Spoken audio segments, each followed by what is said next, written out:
تو وہ پھر اس میں ایک اور جو پاسبلٹی ابھی بات ہو رہی ہے کہ وہ دیکھیں کہ ریسنٹلی ہانیہ کے اسیسینیشن کے بعد فواز شکور کے اسیسینیشن ہوئی تھی، حزب اللہ کے جو لیڈر تھے، تو اس پہ بھی سٹرائکس وغیرہ حزب اللہ نے کیے تھے، تو وہ ابھی ان کو یہ اطلاع تھی کہ لائکلی حزب اللہ کو ریٹیلیٹ کرنے لگا ہے کچھ اور، تو اٹ واز اے پری ایمپشن، اور پری ایمپشن کر کے دے paralyze their command and control structure جتنا بھی تھا، تاکہ وہ ایسا نہیں کر سکیں. تو یہ ایسا ہے، it is a psychological warfare, کہ انہوں نے کر کے بتایا کہ ہم یہ کر سکتے ہیں. تو اس کا میرا خیال میں اب جس طریقے سے رسپانس ابھی ہے، کہ جس طرح حسن نصر اللہ نے بھی کہا ہے کہ ایک ہمارا رسپانس ہوگا، it will be a fair response. اب ڈیپینڈ کرتا ہے کہ وی آر اسٹل لوکنگ کہ ایران نے ابھی تک رسپونڈ نہیں کیا ہے. اب حزب اللہ کیا کر سکتا ہے؟ حزب اللہ کی بہت زبردست کیپیبلٹی اگر دیکھا جائے، انہوں نے اپنے ویپنس ابھی تک ریویل نہیں کیے، جو ان کے پاس ویپنس ہے اسپیشلی لانگ رینج جو ان کے پاس میزائلس ہیں وہ نہیں ہے. اب ریسنٹلی آپ نے دیکھا ہوتیز نے سپر جو میزائل لانچ کیا تھا، وہ انہوں نے تل ابیب کو ہٹ کیا آ کے.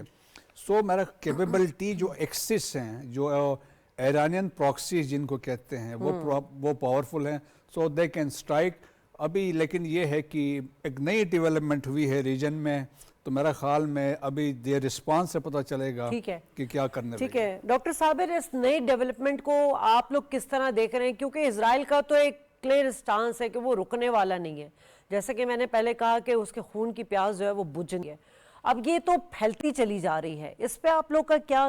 مطلب کنسرن ہے؟ بسم اللہ الرحمن الرحیم. اس میں دو باتیں ہیں ڈاکٹر صاحبہ، کہ پہلی یہ ہے کہ جو کچھ ہوا ہے گزشتہ رات، یہ ایک صفاق، ایک کھلی جارحیت ہے، ایک سوورن اسٹیٹ کے خلاف ایک کھلی دہشت گردی ہے، جارحیت ہے. نہ صرف کل ہوا ہے، میں آپ کو عرض کروں اس وقت جب میں اور آپ گفتگو کر رہے ہیں، اب سے چند منٹ پہلے ایک دوسرا حملہ بھی سائبر اٹیک لبنان کے شہریوں کے خلاف ہوا ہے، جو کہ گاڑیوں میں، موٹر سائیکلز پر، ٹی ویز میں، ریڈیوز میں، ڈیوائسز اور بیٹریز سے بلاسٹ ہوئے ہیں، جس سے ایک بہت بڑی تعداد پھر دوبارہ سے شدید زخمی ہو چکی ہے. یہ ابھی کی میں آپ کو بتا رہا ہوں. تو یہ ایک بہت بڑی کھلی جارحیت ہے، اس کے لیے الفاظ نہیں ہے کہ انسان جارحیت سے بڑھ کر اس کو مزید کیا بیان کرے. دوسری جو اہم بات ہے کہ جو قاسم صہیونی حکومت چاہتی ہے، اس کا یہ پلان ہے کہ وہ جنگ کو ویسٹرن ایشین کنٹریز کے اندر لے کر آ جائے، تاکہ یہ مقبوضہ فلسطین سے جنگ باہر نکلے. کیونکہ آپ اور ہم اس کی ہسٹری سے بخوبی واقف ہیں کہ ماضی میں جتنے بھی جنگیں ہوئی ہیں، غاصب ریاست نے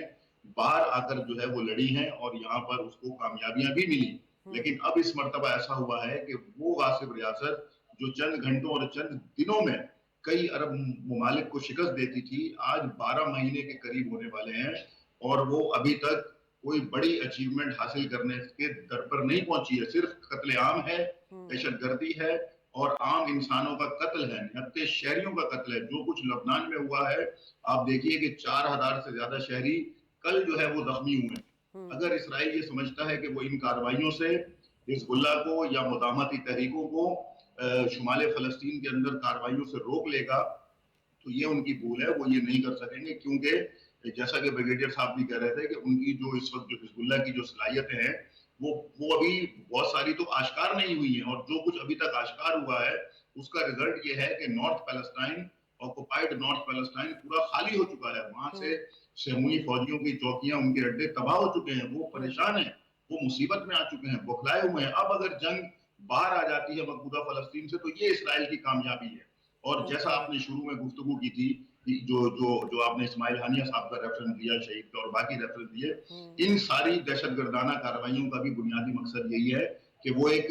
کنونشنل اور ریجنل وار چاہتا ہے، جو کہ پورے ریجن میں پھیل جائے، تاکہ اس کو آکسیجن مل جائے اور یہ ایک طریقے سے اپنے آپ کو سروائیو کر جائے. تو لہٰذا اس وقت جو کچھ ہوا ہے، یہ اس کا جواب میں سمجھتا ہوں کہ ضرور دیا جائے گا. اور کل خود حزب اللہ کے سربراہ جو ہیں وہ حسن نصر اللہ، کل وہ خطاب بھی کر رہے ہیں، اور وہ اس کے بارے میں ضرور وہ بات کریں گے، اور انشاءاللہ ان کا جو میسج ہوگا وہ پوری دنیا دیکھے گی، اور پھر جو اس سے آگے کی جو اسٹریٹجی ہے وہ بھی اس کے اندر سامنے آئے گی. ٹھیک ہے. تو بریگیڈیئر صاحب، جس طرح پہلے کی اگر بات کر لیں کہ ایرانی اٹامک سائنسدان کو، پھر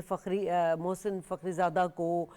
قاسم سلیمانی لے لیں، یا پھر آپ حماس رہنما اسماعیل ہنیہ کی جو میں نے بات کی ہے، فواد شکر ہو گئے، ان تمام کو تو جو ٹارگٹ کیا وہ تو ہم یہ سمجھتے تھے کہ جی اسپیسیفکلی ان کو ٹارگٹ کیا جا رہا ہے، مگر اس کے بیانڈ ٹیکنالوجی کا استعمال ہے اس پہ شاید اس طرح سے سوچا نہیں جا رہا تھا. لیکن یہ جو اٹیک ابھی جو ڈاکٹر صابر نے بتایا ہے کہ ابھی ہم بات کر رہے ہیں اور یہاں پر لبنان میں دوبارہ اس طرح کی اٹیک کیا، مطلب اب یہ جو ٹیکنالوجی ہے،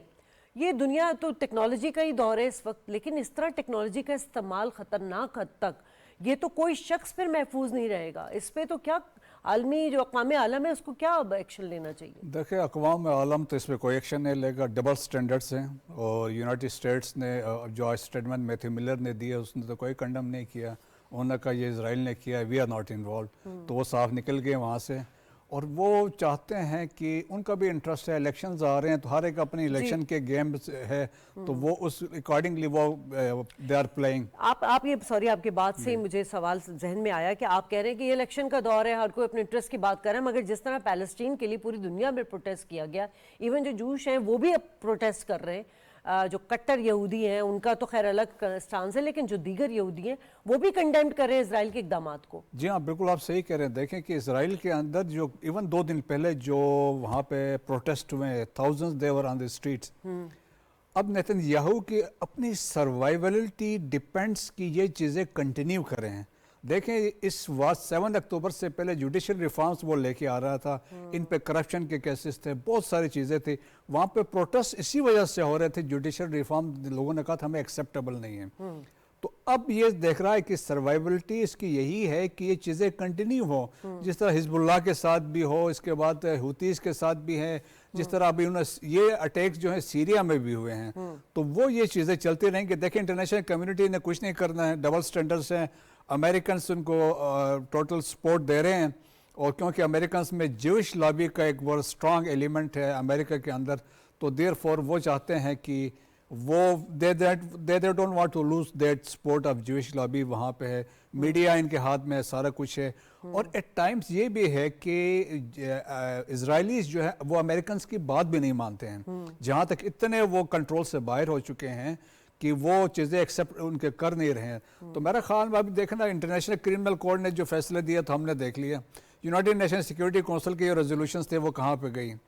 اور ایک چیز طے ہے، امریکنس ایک دفعہ سائٹ پہ ہو جائیں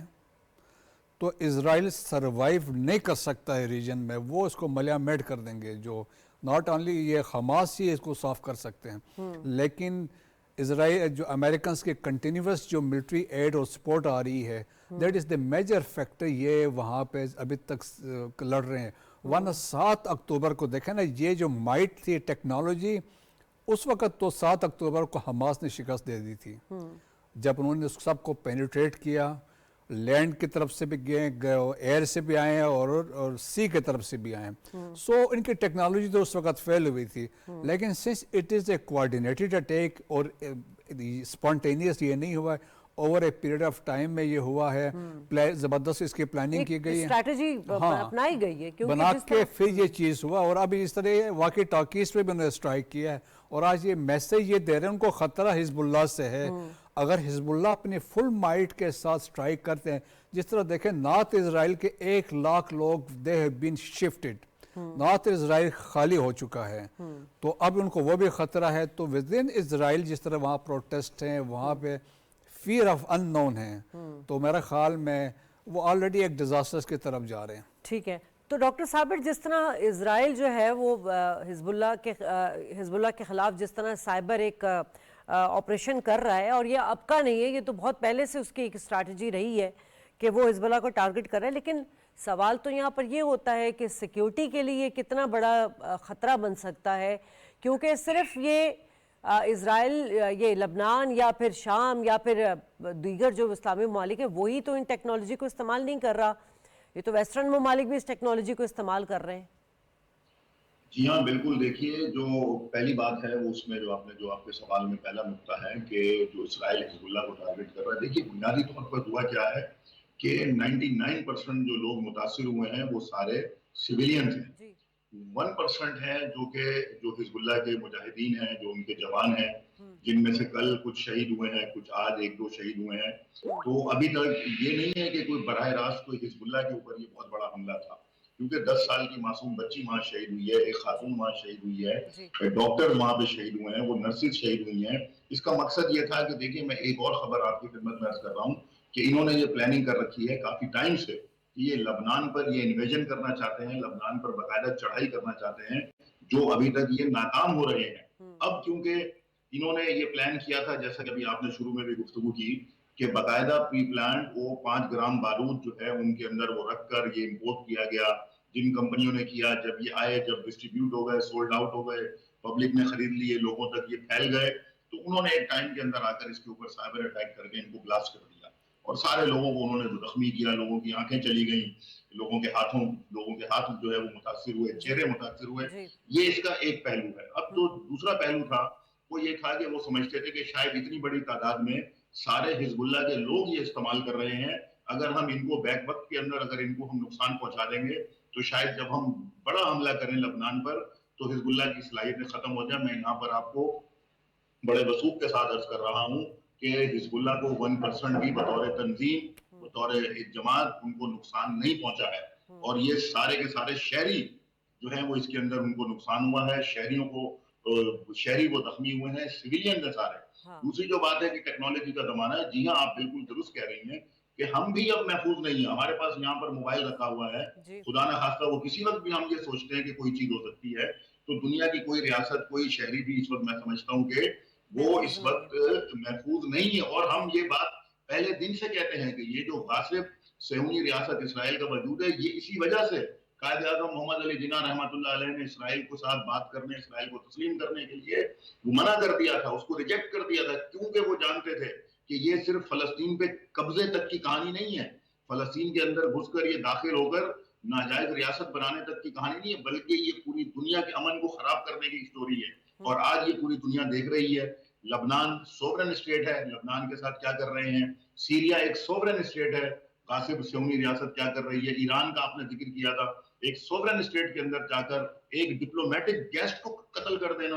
یعنی یہ کون سی یہ کیا چل رہا ہے. اور دنیا کی جو طاقت ہے جن کے بارے میں بریگیڈیئر صاحب نے کہا کہ ڈبل سٹینڈرڈ ہے, میں تو اب یہاں ایک طالب علم ہوں, طالب علم ہونے کی حیثیت سے میں تو یہ عرض کرتا ہوں کہ اب تو یہ سٹینڈرڈ لیس گورنمنٹ ہو گئی ہیں. ان کی ڈیموکریسی کہاں ہے, ان کے ہیومن رائٹس کہاں ہیں, ان کے تو کوئی سٹینڈرڈ ہی باقی نہیں رہے. تو لہٰذا یہ بڑی صورتحال. اب میں آپ کو بتاؤں لبنان میں کیا بات ہو رہی ہے. لبنان کے اندر اب یہ بات ہو رہی ہے کہ ان ڈیوائسز پر کوئی چیز نہیں ہے, صرف وہ کہہ رہے ہیں کہ جو اس کا علاج ہے وہ ایک مسلح ہے, یعنی ایک بندوق پہ زیادہ اعتماد کیا جا رہا ہے.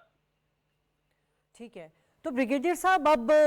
کیا آپ کو نظر آ رہا ہے, کیا حکمت عمل ہونی چاہیے, کیونکہ ہم یونائٹڈ نیشن کی جو 1947 میں آپ جو ریزولوشن 181 کی منظوری ہوئی تھی, اس کے بعد یقیناً فلسطین کو ایک آزاد ریاست کے کام کے طور پر منظور کیا گیا تھا. اس کے بعد